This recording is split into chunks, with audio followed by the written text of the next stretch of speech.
सबका साथ सबका विश्वास। তো বিকাশ তো কিছুই হচ্ছে না ইন্ডিয়ায়, ভারতবর্ষে।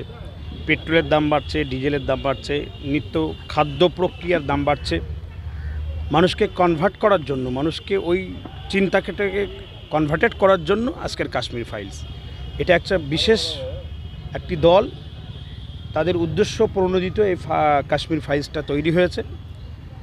আপনি 1990 সালের যে কাশ্মীরের জামা মসজিদের যে ইমাম সাহেব ছিল মোহাম্মদ ফারুক শাহ, সেই মোহাম্মদ ফারুক শাহ তদনীন্তন সময় পণ্ডিতদের বাঁচানোর জন্য তিনি সংগ্রাম করেছিলেন এবং আন্দোলন গড়ে তুলেছিলেন।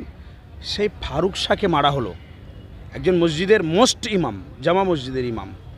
তাহলে আপনি কি বলবেন এখানে? কিন্তু মুভিতে কি দেখলাম আমরা, 24 জন পণ্ডিতকে মারা হলো একেবারে লাস্ট টাইমে, 2 ঘন্টা 40 মিনিটের লাস্ট একেবারে সময় ওই পণ্ডিতজিদেরকে মারা হলো।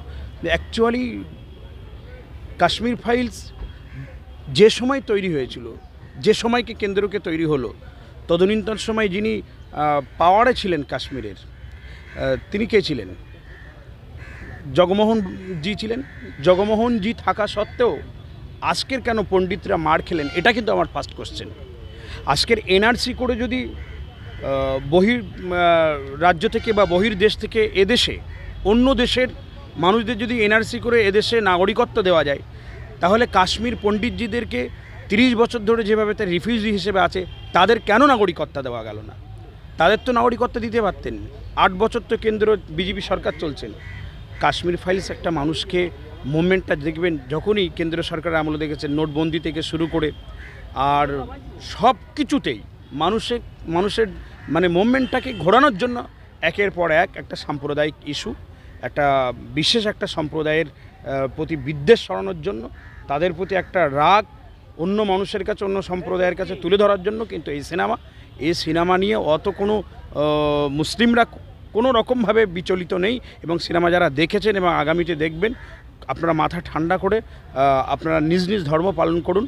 ধর্ম যার যার, আমরা তো সব করি সব একসাথে, নানা জাতের নানা মত নানা পরিধান, বিবিধের আজে থাকো মিলানো মহান। ভারতবর্ষে আমরা একসাথে ছিলাম, আছি এবং আগামী দিন থাকবো।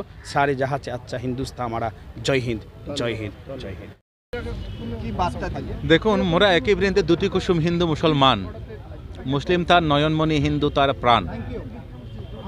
আমাদের এই ভাবনাটুকু নষ্ট করার জন্য কাশ্মীরি ফাইলস ছবির মধ্য দিয়ে একটা সম্প্রদায়কে প্রতি বিদ্বেষ তৈরি করার জন্য এই ছবিটা তৈরি করা হয়েছে। এ পর্যন্ত আমাদের মাননীয় প্রধানমন্ত্রীকে দেখিনি গত প্রায় 12 বছরে কোনো প্রকার তিনি কোনো মিডিয়া অর্থাৎ মুভির প্রশংসা করেছেন, প্রচার করেছেন। কাশ্মীরি ফাইলটাকে আমাদের মাননীয় প্রধানমন্ত্রী নরেন্দ্র মোদীজি তিনি একটু প্রশংসা করেছেন। কারণ এখানে মুসলমান সম্প্রদায়ের মানুষেরা হিন্দুদের প্রতি, হিন্দু পণ্ডিতদের উপর অত্যাচার করছে, সেটা দেখানো হয়েছে। আসলে কি তাই? যদি কাশ্মীরি ফাইলস হয়, তাহলে কাশ্মীরে যা ঘটেছে সব দেখাতে হয়। শিখ ভাইদেরকেও তো নির্যাতন করা হয়েছে, আমাদের বুদ্ধিস্টদের উপরে নির্যাতন হয়েছে, মুসলমানদের প্রায় 1000-1500 মানুষ মারা গেছে। তো সেই সব বিষয়গুলো আসেনি কেন? তা আমরা অল পেথ অ্যাসোসিয়েশনের পক্ষ থেকে আমাদের এই কাশ্মীরি ফাইলসের যে ভাবনা যারা নির্মাণ করেছেন, যারা অভিনয় করেছেন, যারা প্রশংসা করছেন, প্রচার করছেন, তাদের প্রতি তাদের ভাবনাটুকুর প্রতি আমাদের প্রতিবাদ জানাচ্ছি। আমরা চাই এই সিনেমা পরবর্তী মানুষের মধ্যে যেন সম্প্রীতি বজায় থাকে, ঐক্য বজায় থাকে, এবং আমরা হিন্দু, মুসলিম, বৌদ্ধ, খ্রিস্টান, জৈন, শিখ, পার্সি সকল ধর্মের মানুষ যেন আমরা মিলেমিশে থাকতে পারি, সেইটুকুই বার্তা সকলকে আমরা দিচ্ছি। India is a secular country and India is a perfect example for whole world. यहाँ हिंदू, मुस्लिम, सिख, ईसाई सारे लोग बहुत पीसफुल और बहुत अच्छे तरीके से रहते हैं। तो हमें यही मैसेज कंटिन्यू करना है बाकी दुनिया में। ये नहीं कि लाइक यहाँ आपस में ही लोग मर रहे हैं। और रही बात, देखिए आपको ये चीज़ समझने की ज़रूरत है, अगर आपने वो कश्मीरी फाइल मूवी देखी होगी तो जहाँ जिस भी मूवी हो, चाहे वो कोई भी मूवी हो, जहाँ हेट का मैसेज जाता हो, उस मूवी के सपोर्ट में तो मैं बिल्कुल भी नहीं हूँ। और रही बात, अगर आप थोड़ी हिस्ट्री को स्टडी करें तो जो उस मूवी में दिखाया गया है, वहाँ एक पर्टिकुलर रिलीजन के लिए हेट पैदा होता है। और आप डिफरेंट न्यूज़ चैनल में आप देख रहे हैं, कई सारे यूथ हैं जो मूवी देखने के बाद आकर बाहर दूसरे रिलीजन के अगेंस्ट में बहुत सारी हरकतें कर रहे हैं, जो बिल्कुल सही नहीं है। देखिए, मैं ये नहीं कह रहा हूँ जो चीज़ हुआ वो गलत नहीं था, वो बिल्कुल गलत था। इंडिया की हिस्ट्री में वो एक बहुत शर्मनाक बात थी जो हुआ। लेकिन आप ये भी चीज़ समझिए 25 साल पहले जो गलत हुआ, जिन लोगों ने गलती करी उनको सज़ा मिलना चाहिए, बिल्कुल मिलना चाहिए।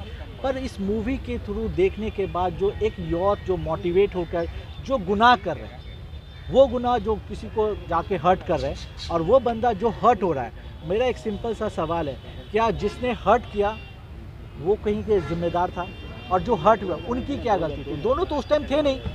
तो एक नया गुनाहगार बन रहा है और एक गुनाह सह रहा है।